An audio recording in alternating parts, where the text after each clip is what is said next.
हाय सांगवाने आम आसिक पहुँची गलु संबलपुर माँ घंटेश्वरी पाखरे आउ समस्ते आम ये आसी पहुँची गलु। चलो जीवा माँ घंटेश्वरी पाखरे देखा केमती मंदिर। चलो जीवा आम चलचु समस्ते सांग माँ घंटेश्वरी पाखरे।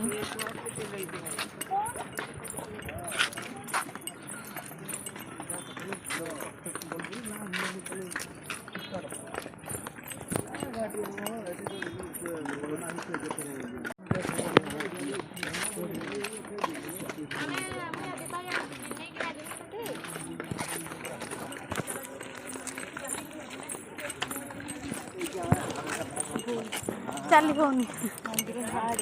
चली कैमरा आमेला पकड़ दे बहुत भर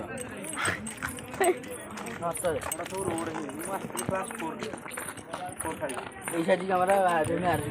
हाँ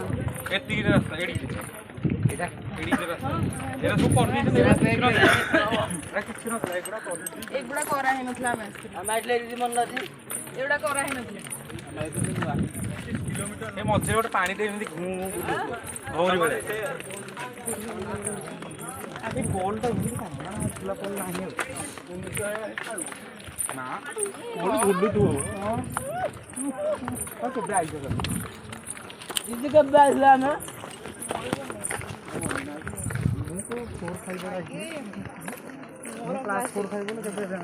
जाइकी पाइगलु मंदिर रे आउ सेठी ब्रिज भलिया थिला माने चली जीवाकू किंतु मते सेठी डर लागला मो मोबाइल भी काढलेनी मते बहुत डर लागला सेठी आउ आपण माने तो देखिथिबे निश्चय बहुत लोग देखिथिबे एटा केमिति मते किंतु बहुत डर लागला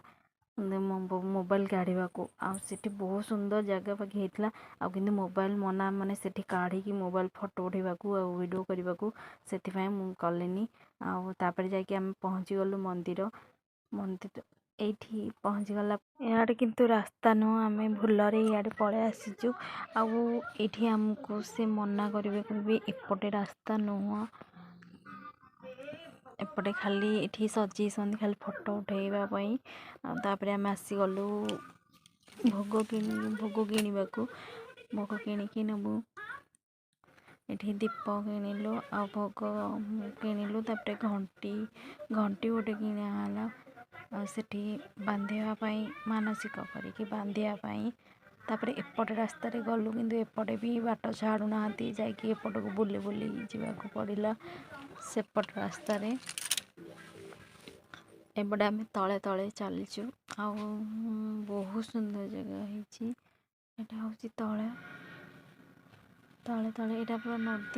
नदीटा जापटे तापर आम आसीगलु उपरकू ये भोग करने को गलु भीतर को आगे आगे चलते आमर तापर आम ये भोग कलु भोग करके दीप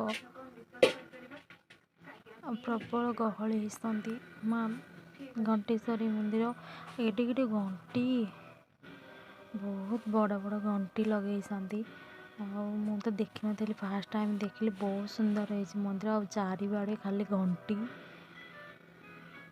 घंटीमय सबुआड़े से जो ना है घंटेश्वरी घंटी खाली माँ आगे खाली घंटी सबुआड़े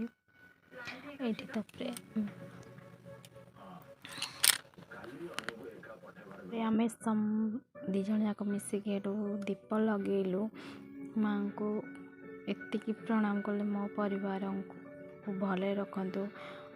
समस्त की भले रखतु मो माँ पाखे मानसिक करी मो मानसिक पूरण कौ दिन माँ करुँच से पाखु डाकुंट देखा आउ केबे सुजोग मिलूची जीवाकू आउ बहुत सुंदर जगह है माँ को जगह पूरा बहुत सुंदर है एते सुंदर जगह है चारिबाड़े खाली घंटी घुमाय आउे आम मानसिक करी घंटी बांधिलु माँ कौ दिन पूरण करसन देखा तापर ये मो भीतर को गली मु देखा माँ को दर्शन करने को प्रबल गहली होती तापर मुझे ଗହଳିରେ ପଶିକି ଦେଖିକି ଆସିଲି ମାଆଙ୍କୁ। ତାପରେ ଯାଇକି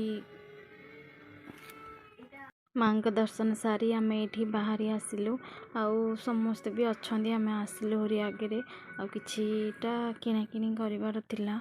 ତାପରେ ଆମେ 2 ଜଣ ଯାକ ଆସିଲୁ ହରି। ତାପରେ ଆମେ ନେକ୍ସଟ କୁଆଡ଼େ ଯିବୁ ତାପରେ ଆପଣମାନଙ୍କୁ ନିଶ୍ଚୟ ଜଣେଇବି। ଏଇଠି କିଛିଟା ଫଟୋ ଉଠେଇଥିଲୁ ଆମେ ଏଠି ଘଣ୍ଟେଶ୍ୱରୀ ଠି। ଏଇଟା ବାହାରେ ମାନେ ପାଣି ଠି ବହୁତ ସୁନ୍ଦର ଜାଗା ହେଇଥିଲା। ଆଉ ରହୁଛି, ଜୟ ଜଗନ୍ନାଥ। ମୋ ଚ୍ୟାନେଲକୁ ନିଶ୍ଚୟ ସବସ୍କ୍ରାଇବ୍ କରିବେ।